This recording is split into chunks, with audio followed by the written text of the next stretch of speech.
Hey guys, practicing for the Disc Golf Valley Players Tour. Week 1 is done. Week 2 is going to be a big one. Lots of separator holes, doing a lot of the real world courses. It starts off with Emporia front 9. We also have Nokia front 9. We have Maple Hill front 9. And I believe Northern Breeze is the last one there as well. I'm going to try something new that I haven't done before here and do a little practice series leading up to this weekend. So today you're going to see me practice through Emporia Country Club front 9.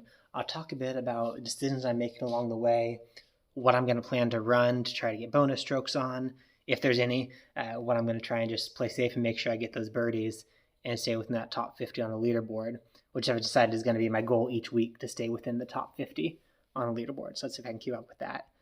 So start with Emporia Country Club front 9. This one used to be a captain for me off the tee. I switched to this new light glide paradigm. I like to keep default aim and about a half disc of hyzer. Should come pretty high over these bushes and get just out here to the fairway.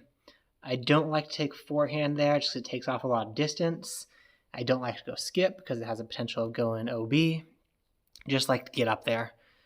737, I don't want to get too close. There's the OB on the left and there's that hazard area right before. So I'm going to take the paradigm again with a little bit of anhyzer on it and try and just slot it up there on the side. Looks like I might have not given it quite enough. Okay, got lucky on the bounce there, but I didn't like that. So I'm going to try again, getting myself ready for this. Clearly I'm going to need a little bit more anhyzer coming in there.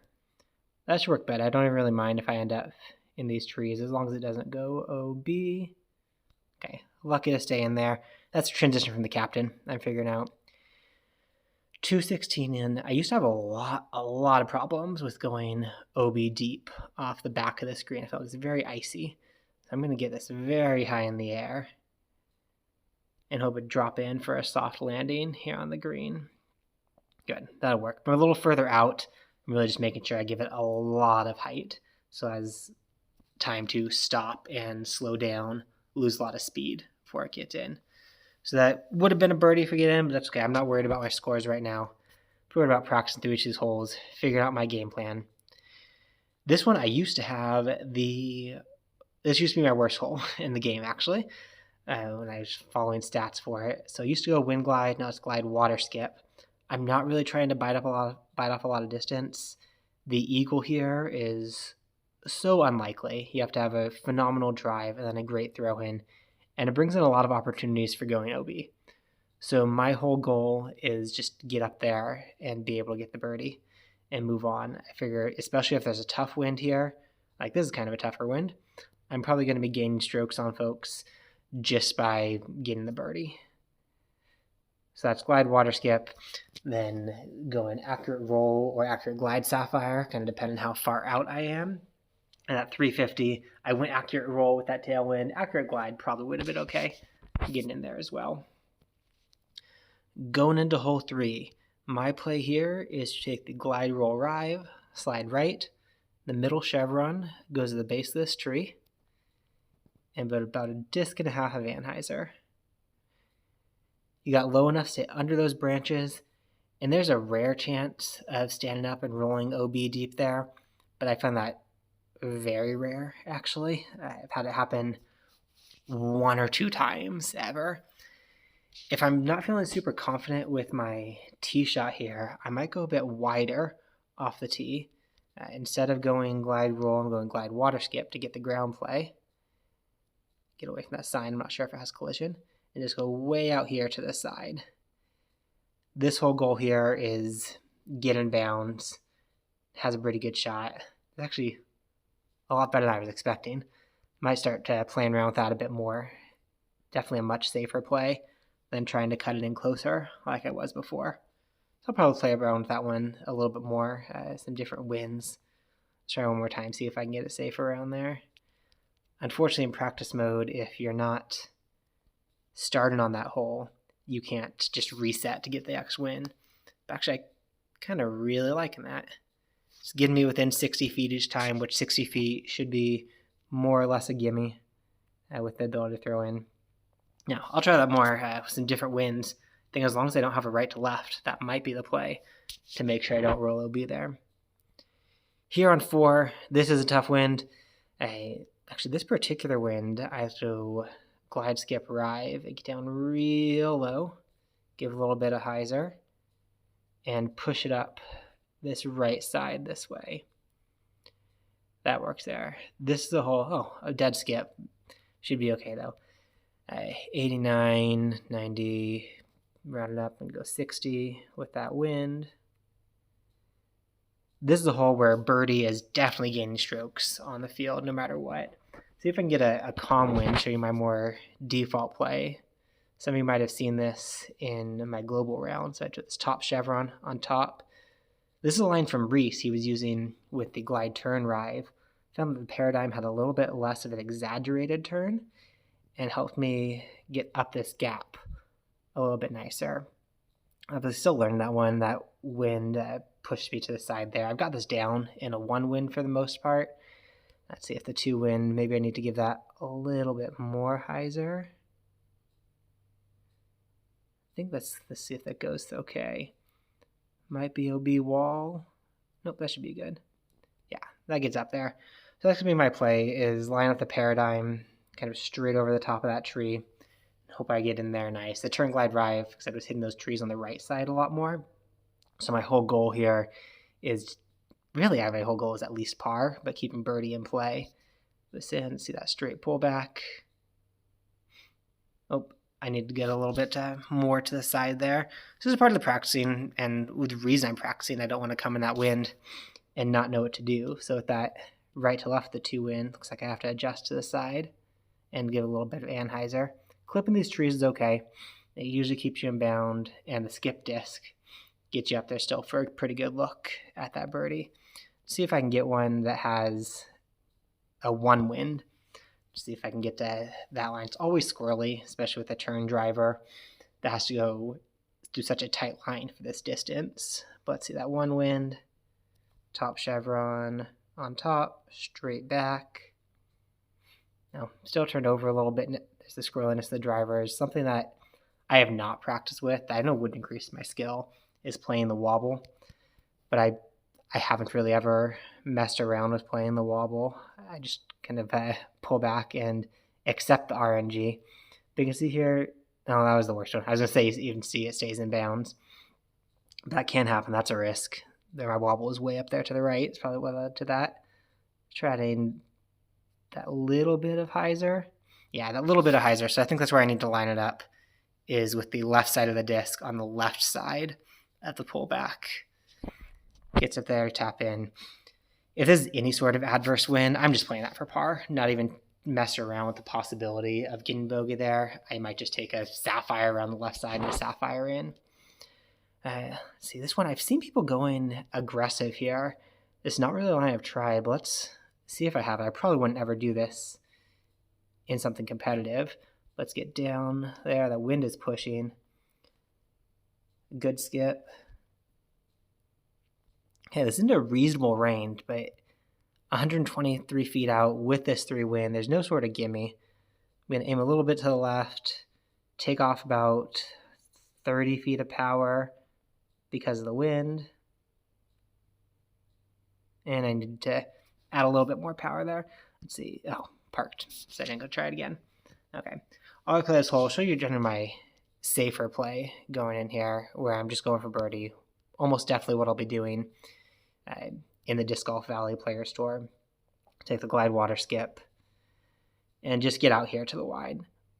I just want to stay left side, obviously without going OB. It's a little tighter than the trees I like. If I end up to the right, it's okay, but right in the middle of those trees is a tougher tunnel shot to hit, and I'm trying to avoid.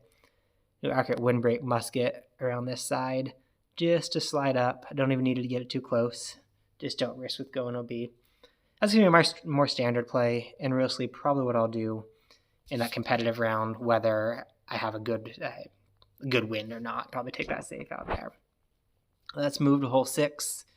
Hole 6, I think one of the easiest holes on Emporia. Take the Accurate Glide Sapphire, give a little bit of hyzer to combat that wind, and the distance is perfect, the fade is perfect. There's not much that can go wrong here. I'll do one more just to show again how easy this is with the right disc. Again, accurate glide sapphire, a calm wind here, give it a disc of hyzer. It goes up the gap and fades right into the opening, right into the circle for us. I think maybe one time ever that slid OB long, or on the left side, if I had too much of a wind, so I might go glide roll if that's really bad, that wind. This is one, this risk-reward analysis. I see a lot of guys trying to take this right gap and try to fly it up there and hopefully get a good skip. A dead skip here just ruins everything, sends you OB way back. All right, that had a good skip, but even with that good skip, see where I am, still 177 out. By no means a gimme. Well, I'll try it because I got to be able to start over. I think it's about 177. Yeah, it has a chance at it, but the chance of that dead skip really deters me from taking that line. I've had the dead skip happen too many times, and a dead skip instantly turns this into par or worse. So my actual play here is taking accurate discs whenever I can, even this wind. Accurate glide sapphire, aim low under this branch. Once I get over this green, there's a lot of inbounds area here and a lot of room there to stay safe. Going in 348, I take the regular distance that I would go, so 348 would be about this accurate roll sapphire. I aim real low to get under those trees and let it stay low and laser lined up there to the basket. That was my typical play, accurate glide sapphire off the tee, then depending on how far I get, going musket, accurate roll sapphire, or accurate glide sapphire again into the green. Here's when, this keeps giving me fun winds to tempt me.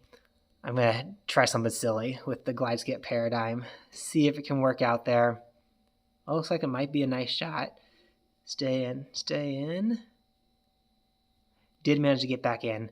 So again, in that competitive round, the Players Tour, I'm probably not even messing around with the possibility of running this. But here's the practice mode. I'm going to see what I can do. So if I get down strokes, take the sapphire in. Yeah, we managed to play that well. That's all about the tee shot. If that tee shot goes OB, then I'm very quickly at par or bogey. My whole goal, stay bogey free. Pars, they're going to happen when you make mistakes, but when you make a mistake, you have to make sure it stays as a par and not worse. So my more default play I'm going to have here is take the accurate glide sapphire, get low with the top chevron just on that short tee pad up there, and a straight pullback. Should get me up here somewhere around that short tee pad. And then my next play is accurate glide sapphire again. Aim up over the walkway and give it a little bit of anhyzer. I take this backhand rather than forehand because I want to get close enough to take a very comfortable shot into the screen. If I'm at 350 or so out, that gets a bit harder to get up there. So 254, this is firmly in fuse range. So throw the fuse up there, it should stop right around the base of the basket. Easy, routine birdie. If you're getting an eagle here, you're for sure getting strokes on people. Getting a birdie, you're going to get strokes on most of the general field who, if they try to go for eagle, are going to make those mistakes. I'd say the majority of people going for eagle are going to make mistakes and take par or worse. Or even people just trying to play for birdie and make a mistake going OB. This is a long, difficult hole where kind of the name of the game is staying in bounds.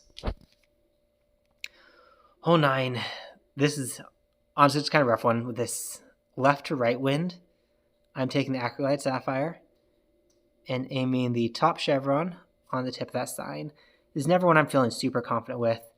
This is my layup. I want to get there and just not be in these bushes. If I can get out of those bushes, I feel pretty solid. Beat up a little left on the hillside is nicer. Let me see if I can get a little more left up on that hillside. A little bit more hyzer on that. But it does risk going OB. It's just that stays in there. Nope. Managed to stay in. So I'm probably not going to give that much hyzer on it. A little less than a full disc. Should be looking good. That's ideal with that wind. But most of the time here, I'm just playing that sapphire out to the left side. And I got 293. There's not a lot in the way there. And I got pretty far up here. So I'll take the accurate glide sapphire. Big high line around those trees. And if I get in there, I'm having a good look for getting that birdie. Could have pushed that a little bit further. but I'm here to get that birdie. If I have a hard left to right wind, see if I can get one here to show you guys. I'm going to be taking the paradigm up the gap. Here we go. Take forehand paradigm, aim low here again, and throw that straight up the gap. That way it's fighting against the wind. This isn't my eagle play, because getting here, even with this wide open look, it's 192, and if it goes OB, you're back to the pretty awful looking drop zone that's way back there off the tee. So it's 192. Again, I'm just laying up, but the paradigm allows me to fight against that wind that's trying to push me into the right. Oh, well, hey guys, thanks for watching my practice round playing through, getting prepared for week 2 of the Disc Golf Valley Players Tour. Let me know in the comments if this is something you like. Do you want to see more of for future rounds and future weeks of the Disc Golf Valley Players Tour? Thanks for watching, guys. Stay bogey free.